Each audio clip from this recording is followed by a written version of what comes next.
We got a call from the locals, devastating mother in a desperate situation, took the last bit of food in her rondavo, mixed it with Retex and fed it to her 5- and 8-year-old girls.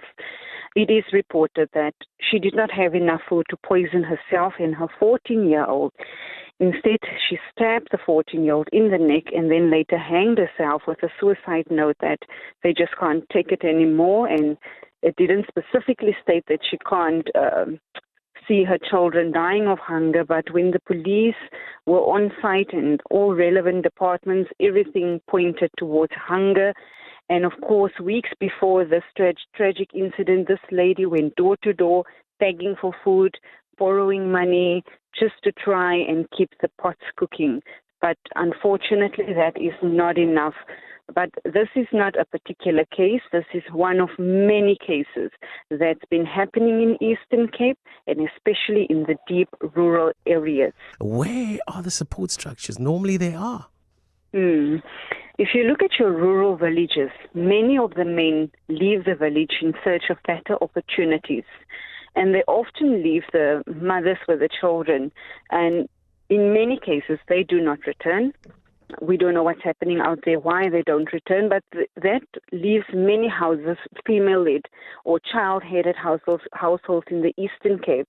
The communities are battling as well. It's not just one household who can go knock on the door of another and ask for food. Everyone is going through trying times and difficulty and food insecurity, poverty, hunger, you name it. The list goes on. This mother, it is reported that she has received child grant for her 3 children. That is 500 Rand per child, a household with 1,500 Rand income. People have been asking, but how? Why? You need to remember that a basic food basket with just your basic food to last your month for a person who's working is already a lot. And a 1,500 Rand social grant in a household where they don't pay utility bills, there's no water, there's no electricity, schools are free, it can't stretch until the end of the month. And this unemployed mother herself had to depend on that social grant. You say this is not an anomaly. The sad story that played out there is not an anomaly. It's happening. Is Butterworth like an epicenter of where this unraveling is taking place? Definitely, Butterworth is a hotspot for malnutrition that we know, as 9 children in that area died just last year between February and January and February due to food shortage. So it is your high-level poverty area, which is what is even more sad is that the department only delivered 30 food parcels in the entire district.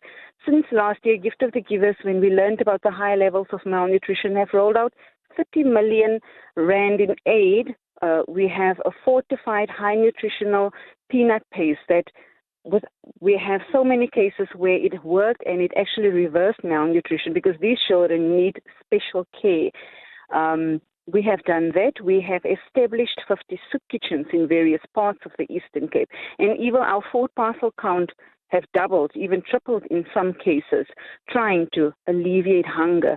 This tragedy calls for all of us to step forward. Government, social development, NGOs, businesses, to step forward and contribute towards communities such as this to uplift them out of poverty. We are also looking at sustainable ways, such as your food gardens. We're going to see today if there's available resources. Already people want to donate towards that, but that is the biggest need at the moment.